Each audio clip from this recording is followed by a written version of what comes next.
Namaste. Beautiful, beautiful souls. It's been a while, hasn't it, since we've had a look at the Tyldwick Tarot. Welcome back. If you're just joining, I'm Sadhana. Hello, and I will be your guide as we wander through this amazing landscape of the Tyldwick Tarot. This is the fourth episode in this series, and I am by no means an expert on this deck. This is a personal curiosity, deep reflections of how in the world we can work with this mysterious deck. And it is one that requires ample lighting and I think tremendous familiarity. The more you work with this deck, and it's true of any deck, but especially one that is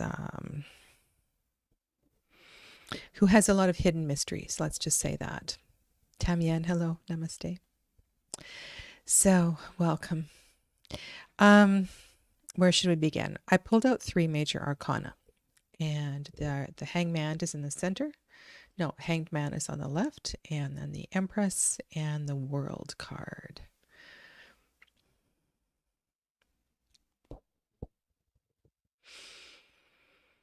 And as I was reflecting, I think this is a common thread with most tarots, in that we have different aspects of the divine feminine in the second and third arcana. And this particular Empress card is rich with overgrown trees. So that abundance you are familiar with in a Waite-Smith deck, or pretty much every Empress card is loaded with floral or trees or wheat. And we see that here in the greenery. Also, we have the aspect of the darkness. And I was going to, just bear with me, I wanted to pull out the High Priestess card. Very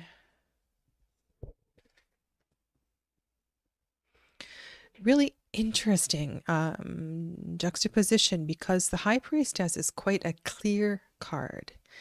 And I would expect that the High Priestess be more shrouded, more misty, more of a veil, whereas the Empress is sort of dark and mysterious. And that is a deep,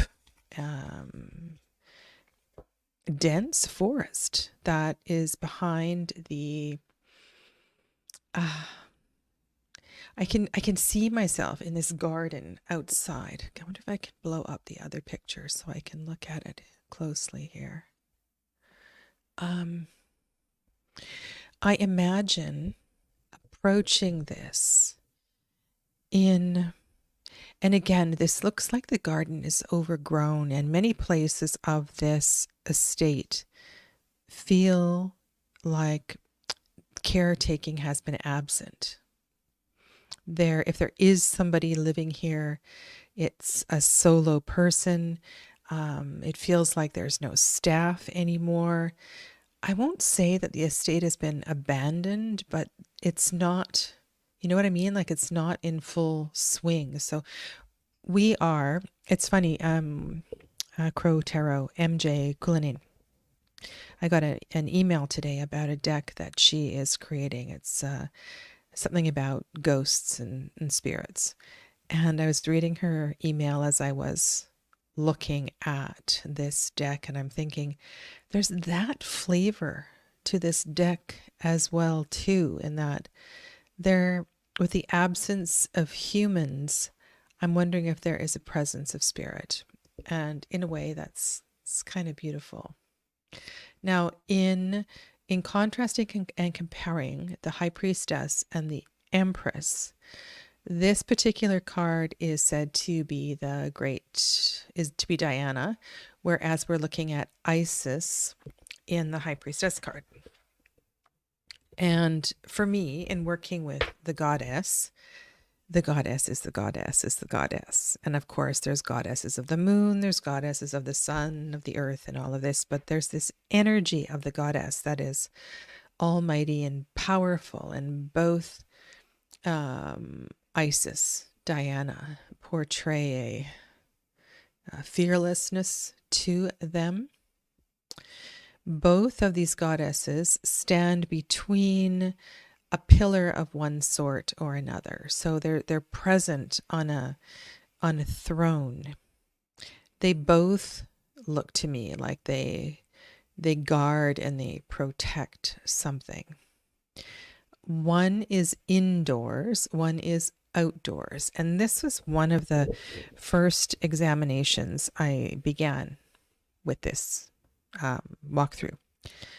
And I'm going to continue to pursue this reflection of inside and outside. And it makes sense to me that the Empress would be outside her connection with the earth, with Venus.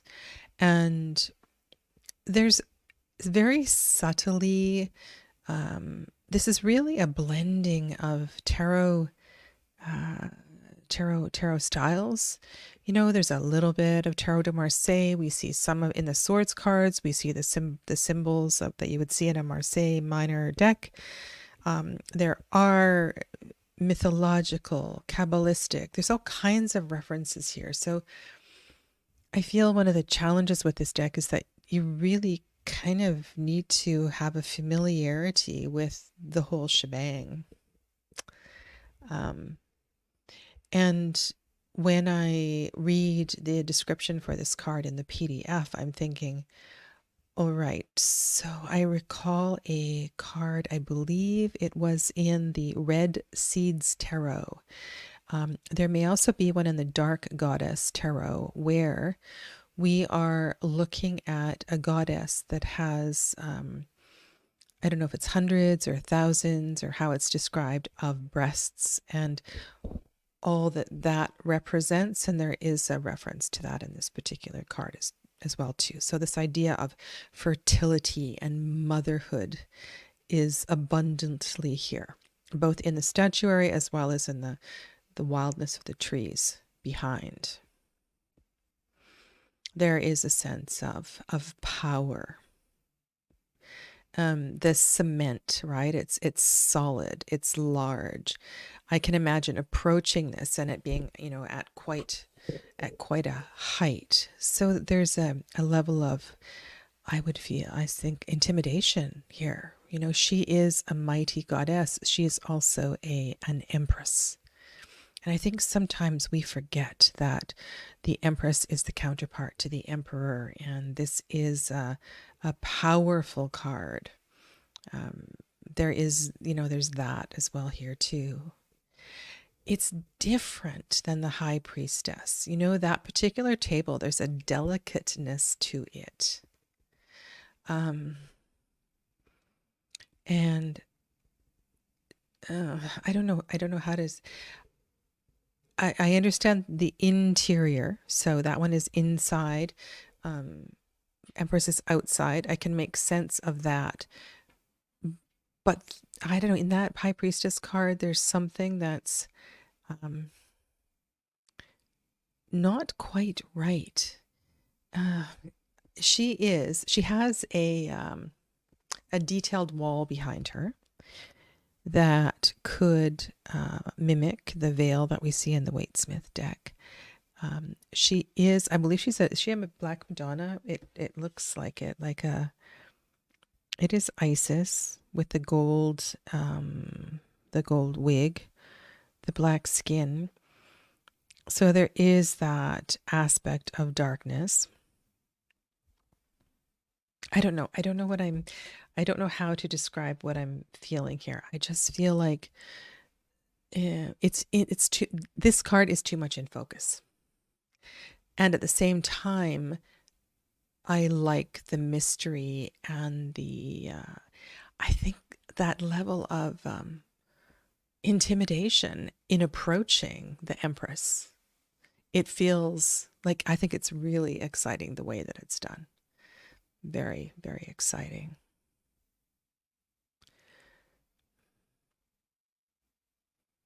So sit with those two cards. It's I still see a sewing table. I think I mentioned that a couple weeks ago when we were talking about it.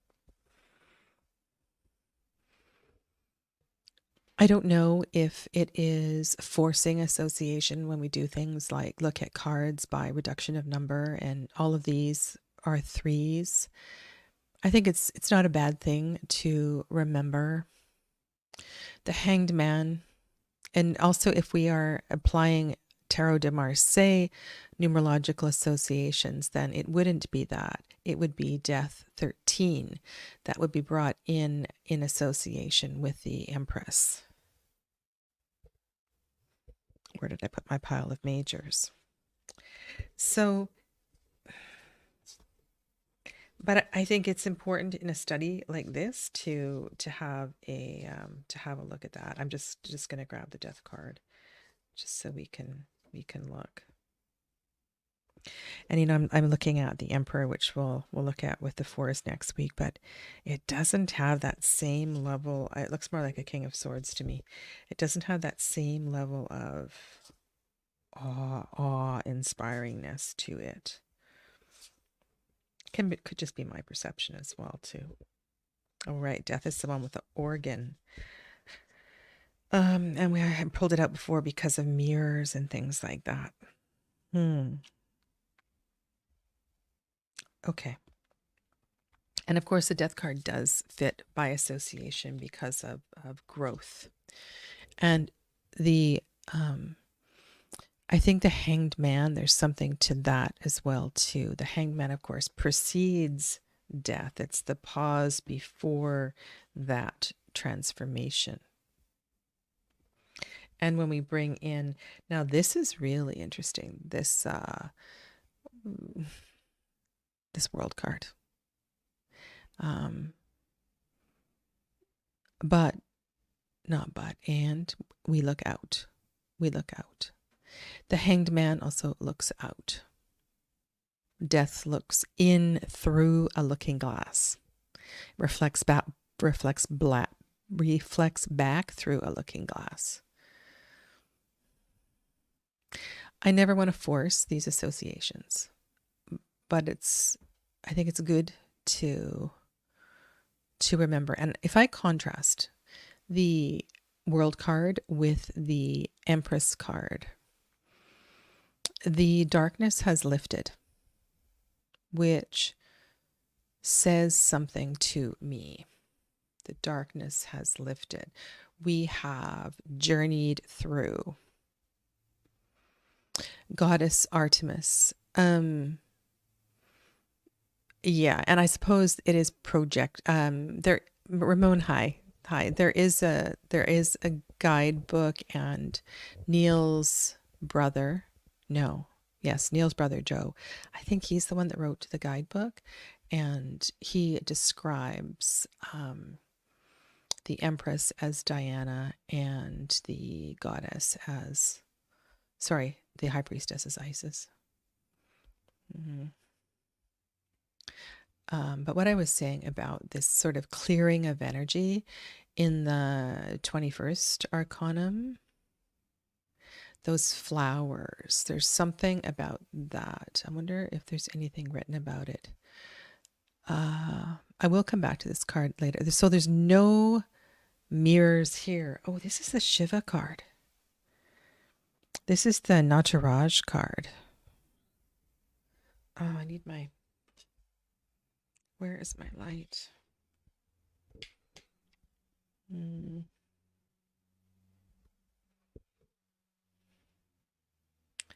Okay, let's...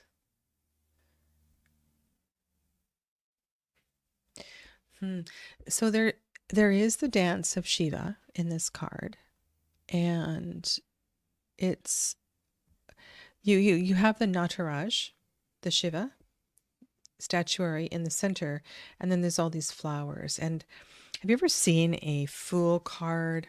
Maybe Way Home Tarot. I think I've seen it in a couple tarots where the Fool card walks along, and then flowers grow behind the Fool. Flowers grow behind the Fool as the Fool walks. it's kind of what I'm picking up on here. It's like, so this particular aspect of Shiva, which is called Nataraj, is the phase of destruction. Nataraj asana is the dancer pose in yoga, the one where it's a standing pose, you pick up one foot, you bring it up back up over your head. And there is different forms of Nataraj asana, some that are more in a standing, what would look like a dancer pose. And this was a dance of, this is a dance of fire. It's what Shiva is about. It's about, this feels like a phoenix card in a way. And what we see in the light in the background and the flowers is the rebirth. And the dogwood flower is named here as well too, another symbol of rebirth. But we'll come back. We'll come back to the to this arcanum a little bit later on in our journey. So let's turn to the minor threes. Staves. This is a really bizarre one for me. I think the idea of the masts of the ship is clever, really clever. I think the idea of the amassed and unknown treasure in the drawers is very clever. There's something about the ship in glass, behind glass. There's a level of protection. And I think that in this deck, I have I ever read with this deck? I don't know if I have. I've looked at it, contemplated it. So what would that mean if that this beautiful symbol is, it's like it's in a museum, right? It's protected. It's savoring a memory. Everything is contained within the drawers. What does this feel like? It feels like a four in that way. There is a lot of light. I think with all of that treasure, metaphorical treasure that's in the drawers, is a symbol of what we have accomplished or accumulated. And as I reflect on this now, so what I'm doing this year is I'm researching cartomancy, playing card, reading with playing cards, and having a look at the different ways people use playing cards and trying to wrap my head around different interpretations for the suits. And until recently, I always interpreted the wands as the suit of fire as the suit of clubs. And what I am learning is that there are other ways to look at this. And the way, so what am I saying here? I feel like there's a bit of cartomantic association in this deck as well too. And so because this deck is so layered in styles of reading, I would suggest reading it very intuitively. So if you pick up on something with the fact that the ship is in a box, on a box, the ship is in a box on a box, everything is neat and tidy and organized. You know, it doesn't feel like a three. I almost, and I know it's a three, right? I don't have the wrong card. I'm quite certain I don't have the wrong card. This is a model of the three-masted Santa Maria, Christopher Columbus's America's flagship. The large chest of drawers suggests what goods we have got out of our adventures. This feels like a card of accumulation. And that I'm so early on my journey of cartomantic, like shifting that energy among the suits, that I feel like this is coming from another source. And I know that part of this is, okay, let's create a collage where we have this idea of the ship coming in. If a ship was inside a house, where would it be? Well, everything in this house is kind of like a museum, but it's just really square. It's unfortunate that the ship isn't outside of the box on an unusually shaped dresser or something. That's all I'm saying. Because with number 3, I'm looking at growth, I'm looking at expansion, and that ship's not going anywhere.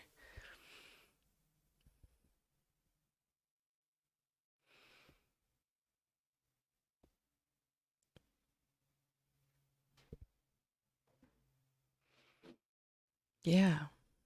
Okay. I don't want to belabor that point. And you know what? I reserve the right to completely change my opinion. Okay, this is the 3 of Cups. Let's just put a couple of the 3s on the table here.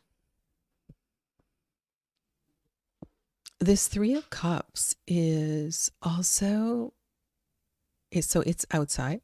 So notice we have outdoors, outdoors, indoors, and outdoors. So another interesting thing about this one is that it's the only one that's inside. And if you think about staves, usually that's the active suit. That is, there's something happening in the suit. The 3 of action, the 3 of creativity, the 3 of fertility, the 3 of growing, the 3 of drive, the 3 of passion. And yeah, I get that was Christopher Columbus's flagship. I get that. So I guess it's important to know that. Hello, early ritual. I'm sorry, I got to pause and look up your name. I will open my file. So let's get back to the 3 of Cups. 3 of Cups, we are outside and it's kind of a gloomy day. And there are 2 birds nesting in one of the cups. Okay. All right. It's Tom. Okay. I like to, I'm very grateful for my little spreadsheet. Because now I will remember. The birds are nesting. So there's this idea of fertility in this card. It's outside. So yes, the birds can create a nest in these rooftop pots or these this garden that perhaps is this might be a deck, right? An outside deck off of a room. It may not necessarily be a rooftop. But once again, the birds are able to nest because nobody is here. Nobody's at the house. Nobody is caring for the property. And I think if there was somebody caring for the property, the birds wouldn't be nesting there. That nest would be removed, and the gardener or the housekeeper would be having somebody come and remove the nest and putting it somewhere. I think that sense of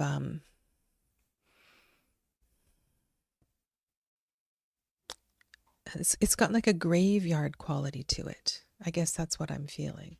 Also, we have the protection, right? We see a gate. We see half a gate. The gate is closed. The birds are protected on a square building. Granted, there's cups, right? So 3 of Cups, fertility, growth of feelings, growth of emotions. It's just, it's hard to build in known associations with many of these cards.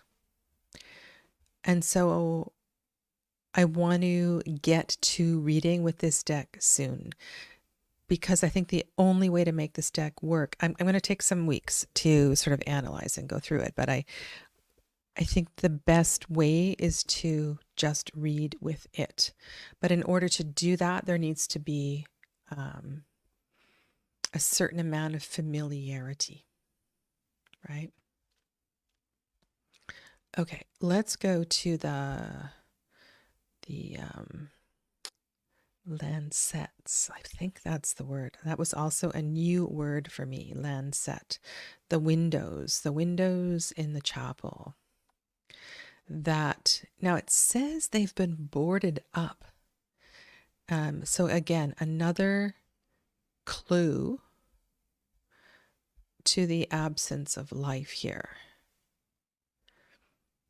And yet we do have certain pots and things in the house and outside and fresh floral bouquets. So it's a mystery.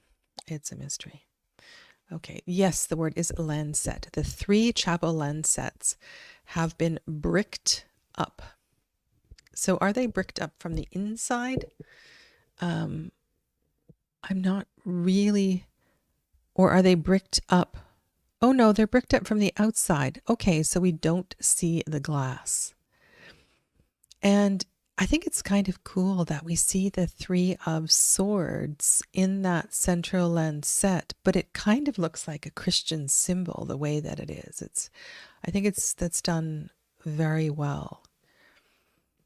So the windows, which are a mirror to the soul, the windows which are access to the chapel, the windows which are portals are closed. We don't have access to the heart of the chapel. We don't have access to the soul, right? So how do we get through? How do we get through? How do we, you know what I mean? Like these sorts of inquiries, I think, can only be answered with a question and a reading. There's a coldness to this card. There is an incredible layer of protection. And in all of these cards, I see that layer of protection. There's a gate in the central card. All the treasures is closed within the chest.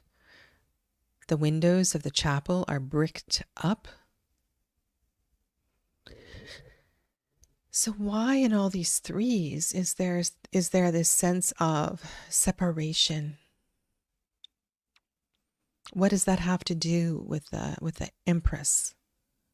With the idea of fertility and expansion and 3 being better and greater than 2.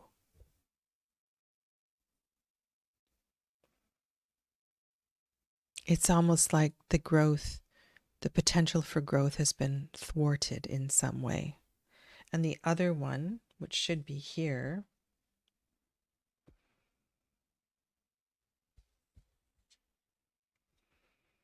it's out in the garden.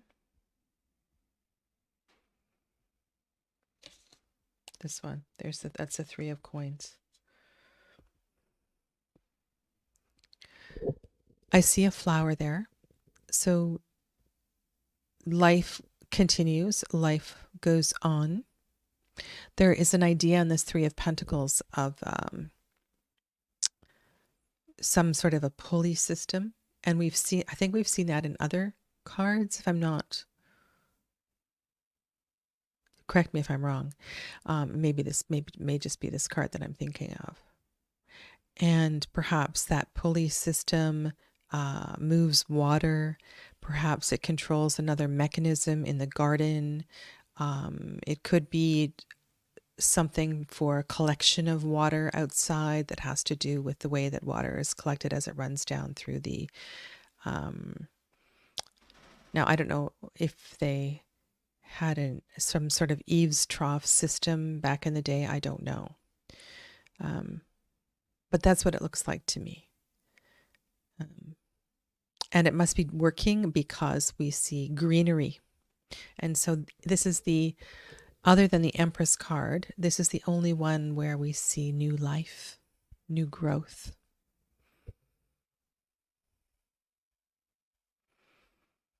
Okay, so let's go to, I'm just going to go to Joe's words.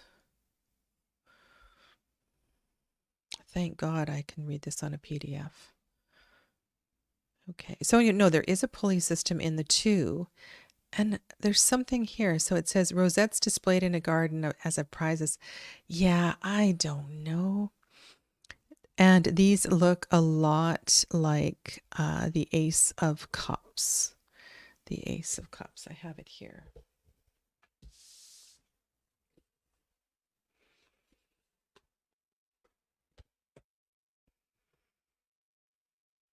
Here's the Ace of Cups. The compass on the back of the Ace of Cups.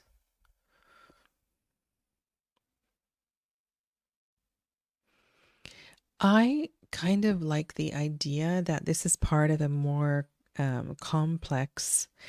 And, you know, I did this in the Hush Tarot when I did my deep dive in the Hush Tarot. Is I've just made my own story because I needed that deck to work.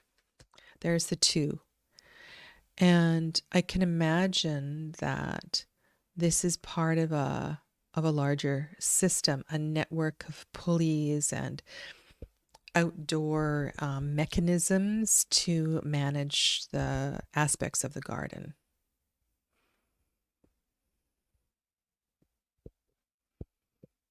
Mhm.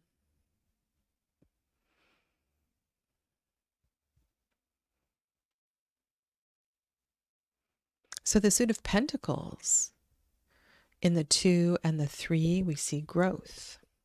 So let's watch for that. Let's watch for where life happens. And I wonder if why don't I do that next week rather than going to the 4s? I'm going to look for signs of greenery and pull out green cards to see if we can find a pattern of life versus absence of life. Okay? I think that's what I'll do. All right, so thank you. Thank you for your contributions. Tammy Ann says, I'm on my 3rd month working with it weekly, and I am just starting to feel welcomed into it. Well, that's wonderful. Okay. Okay. Your comments below are greatly appreciated, and thank you to everyone who's commented on the previous episodes. And I will see you for, Green Day next week. Okay? Take good care. Namaste. Thank you.